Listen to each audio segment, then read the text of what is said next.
guys, it's Jenna with Iron Root Fitness, and in this video we are going to go over the basics of a plank. So we're going to go over a few variations of the plank. I'm going to give you modifications and just demonstrate how you can do this movement safely and effectively to reduce your risk of injury. So first we're going to come down onto all fours, and first I'm going to show you the first plank. We're going to be all the way out on our arms like we would be in the top of a push-up. So first, before I even come out, I'm gonna get in my quadruped position. I'm going to make sure that my shoulders are stacked directly over my wrists, so I'm not too far out in front of me, and I also am not underneath myself. So stacking those joints directly over, then I'm gonna make sure my hips over my knees. And before I even start going out into a full plank, I'm gonna practice with just 1 foot at a time.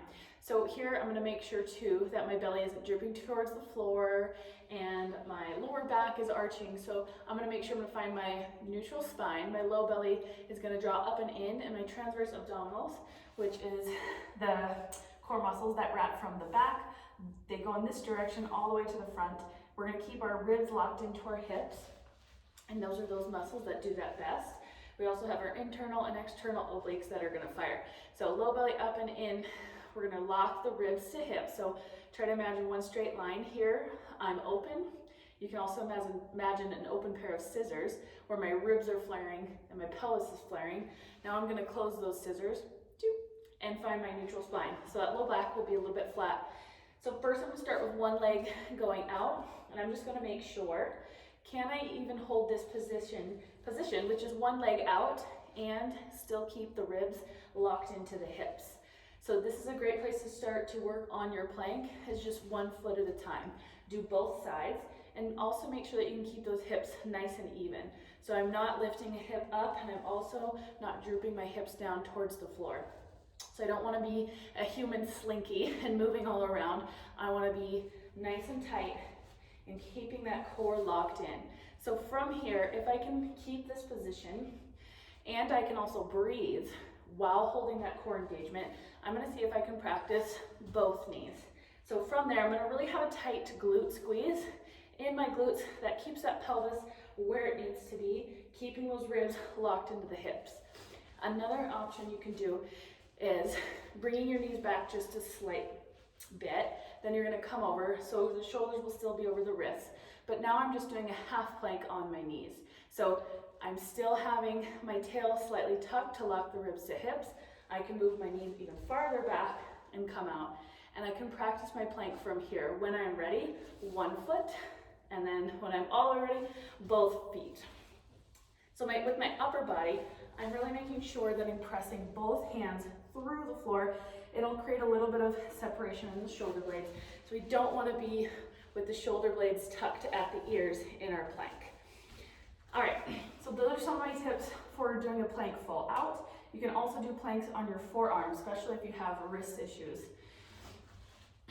So I'm gonna come down onto my forearms. So I see this a lot. For the planks that I'm gonna show you, instead of having our hands interlaced or having our arms in and our elbows flaring out, we're gonna make sure that our shoulder, elbow, and wrists are in a straight line. So I'm gonna show you from this direction and then the other direction as well. So again, I'm gonna make fists. I'm gonna make sure, kind of like robot arms, that I'm tracking in the same direction as my shoulders. So again, not out here. I'm gonna draw them in. I'm gonna tighten up through my back muscles, coming down to show you this way. So again, I'm not coming here and those elbows will start to flare out. I'm going to make sure, locked in right here. Same thing with the legs. Fix my own self here. There we go. Really drawing those forearms to the floor, making fists. You can plant the fists through the floor as well. I'll show you from the side. You'd want to do the same thing. Once you have that shoulder set up, you want shoulder over elbow instead of shoulder over wrist. So again, I'm not going to be all out here. I'm going to stack right over. I'm going to push my forearms and my fists into the floor, press away, create that space between my shoulder blades. I can also do this on one knee, and I can switch knees, or I can come all the way out. I'm gonna have a tight glute squeeze, low belly up and in, ribs locked to hips. And I'm gonna make sure that I can breathe in that position.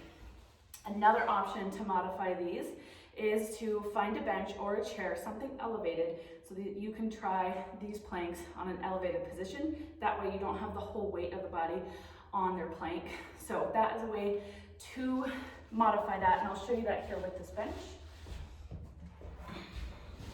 And slide this bench on over. So I would do the same thing on an elevated surface that I would on the ground.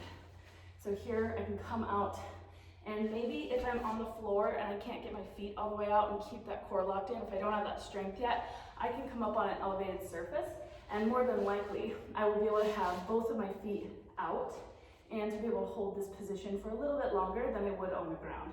So that's a way you can progress and move up. You can do the same exact thing on the forearms. I still want to try to keep the shoulders and elbows stacked. Still want to keep those robot arms stacking, shoulder, elbow, wrist, nice line. Don't let those elbows come out and flare. So those are my tips for your plank.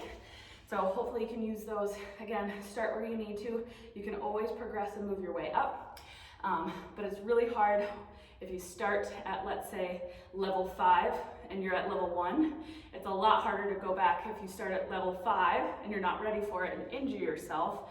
You are going to have to wait a lot longer before you can progress. You're going to have to start at the beginning after you've recovered from your injury. So always start. If there's a level of progression to something, start with the first level. You can always move up. It's a lot harder if you jump to level 5, get hurt, and have to go back down. It's going to take you more time. So be smart with your training and be well. See you guys in the next video.